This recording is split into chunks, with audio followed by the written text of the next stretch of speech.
Hello everyone, कैसे हो आप सब बढ़िया होंगे ना। तो हम लोग आईसीएसई बोर्ड के फिजिक्स के पेपर का स्ट्रेटजी पेपर पैटर्न 2026 का समझने वाले।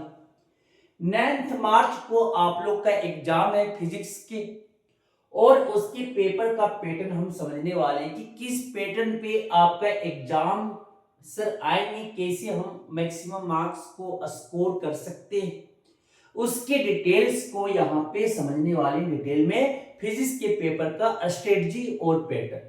तो प्लीज आप वीडियो के अंत तक बने रहें।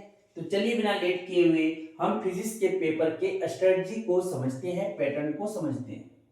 तो पेपर पैटर्न जो आपको दिखेंगे सर, यहाँ पे आपका 80 मार्क्स के मैक्सिमम मार्क्स होंगे। टाइम आपको 2 आवर्स मिलेंगे। ये फिजिक्स केमिस्ट्री बायोलॉजी आपको 2 ही घंटे मिलेंगे। तो आपके सेक्शन ए और सेक्शन बी में क्वेश्चन दिखेगा। सेक्शन ए आपका कंपलसरी होंगे और 40 मार्क्स के होंगे। कि सेक्शन ए का क्वेश्चन जितने भी दिए रहेंगे ये आपकी कंपलसरी है, सारे क्वेश्चंस बनाना पड़ेगा। अगर बनाते तो नंबर मिलेंगे, वरना नहीं। सेक्शन बी जो होगा वो आपकी 40 मार्क्स के होंगे, लेकिन कोई 4 क्वेश्चंस आपको अटेम्प्ट लेना। यहाँ पे टोटल 6 क्वेश्चन दिखेंगे। 6 क्वेश्चंस में आपको 4 क्वेश्चंस अटेम्प्ट लेने। जैसे क्वेश्चन 4, क्वेश्चन 5, क्वेश्चन 6, क्वेश्चन 7 कोई लगातार ले लिया। कोई बोलेगा नहीं सर हम ये ले लेंगे, क्वेश्चन 4, क्वेश्चन 6, 8 और 9 लेंगे। कोई बोलेगा 5, 7, 8, 9 लेंगे। जैसे आपको आएगा 4 क्वेश्चन पूरी अच्छे से जो आ रहे होंगे उसी हमें बनाना है।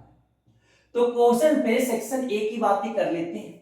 तो सेक्शन ए में पहला क्वेश्चन आपकी 15 एमसीक्यू होंगे, 15 मार्क्स का। क्वेश्चन 2 आपकी 3 सब पार्ट में टूटे होंगे। पहला रहेगा कंप्लीट द फ्लोइंग, मतलब आपकी फिल इन द ब्लैंक्स रहेगा। फिल इन द ब्लैंक्स रहेगा 6 मार्क्स का। फिर मैच द फ्लोइंग रहेंगे 2 मार्क्स की।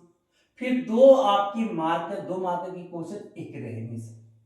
फिर आपकी क्वेश्चन 3 चलते हैं, क्वेश्चन 3 की ओर जाएंगे तो 1 से 7 तक सब पार्ट होंगे। यहाँ पे कितना 1 से लेकर 7 सब पार्ट होंगे।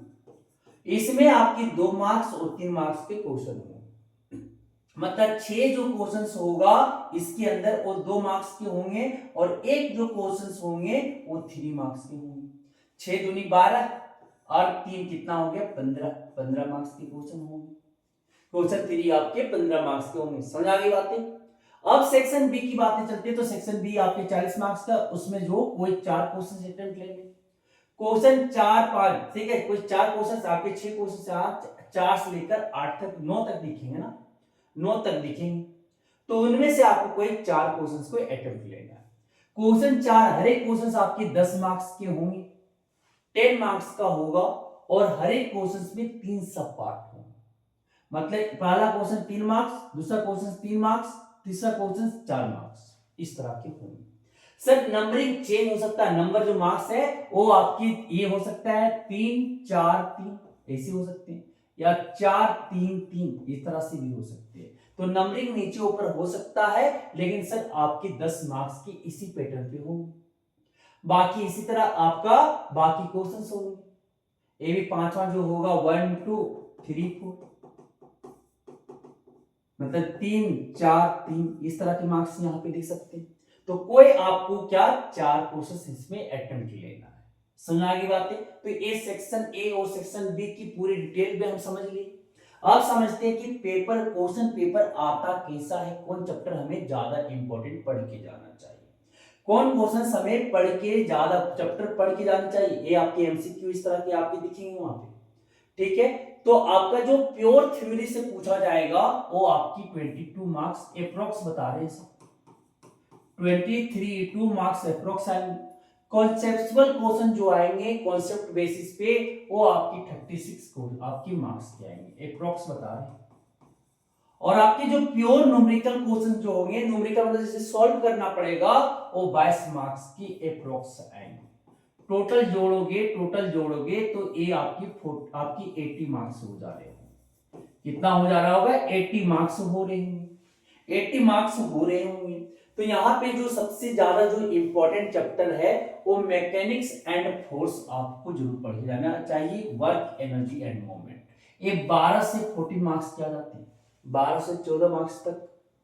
हीट एंड थर्मल फिजिक्स दूसरा जो 8 से 9 मार्क्स, फिर लाइट एंड ऑप्टिक्स से आपके 10 से 11 मार्क्स, फिर वेव एंड साउंड से 5 मार्क्स, फिर इलेक्ट्रिसिटी एंड सर्किट से 10 से 11 मार्क्स, फिर मॉडर्न फिजिक्स से आपके 4 मार्क्स, फिर जनरल फिजिक्स जिसमें आपके कॉन्सेप्ट आएंगे, पीवाईक्यू जाएंगे, पीवाईक्यू बोला जा रहा है सर, एमसीक्यू जाएंगे, इसमें से आपके 26 मार्क्स आ जाएंगे, टोटल जोड़ोगे तो 80 मार्क्स बन जाते। तो सर सबसे पहले हम कौन चैप्टर पढ़ के जाएंगे? तो सर पहले पहला चैप्टर और दूसरा चैप्टर, मतलब कि ये चैप्टर और ये चैप्टर बहुत अच्छे से कर लेना, लगभग बहुत कंप्लीट हो जाएंगे। फिर तीसरा जाएंगे तो लाइट में और ऑप्टिक्स में सर रिफ्रैक्शन पहले देखेंगे, रिफ्रैक्शन देखेंगे, और रिफ्रैक्शन के बाद सर लेंसेज के बारे में देखेंगे, बहुत इंपॉर्टेंट। इलेक्ट्रिसिटी में अगर देखें तो ओम्स लॉ लिख देंगे, ओम्स लॉ देख लो, पावर देख लो, ठीक है। रेजिस्टेंस किस पे बेसिस करता है, ये सब आपको देख लेना चाहिए। फिर मॉडर्न फिजिक्स सर, उसके बाद जनरल फिजिक्स तो आपका है एमसीक्यू हो गया, समझ आ गए। तो इस चार्ट से अगर आप फॉलो करते हो तो अच्छे मार्क्स लेके आ सकते हैं, अच्छा मार्क्स। और सर आपको 10 पीवाईक्यू बना लेना, 10 ईयर का पीवाईक्यू अगर आप बना लेते हो तो आपके मार्क्स अच्छे आ जाएंगे। 10 साल की पीवाईक्यू जरूर बना के जाइएगा, 10 साल पिछले 10 साल का, अच्छे मार्क्स आएंगे। समझ आ गई बातें कि किस पैटर्न को हमें फिजिक्स के लिए फॉलो करना चाहिए अच्छे मार्क्स को गेन करने के लिए। आपको समझ आ चुका होगा। धन्यवाद, थैंक यू।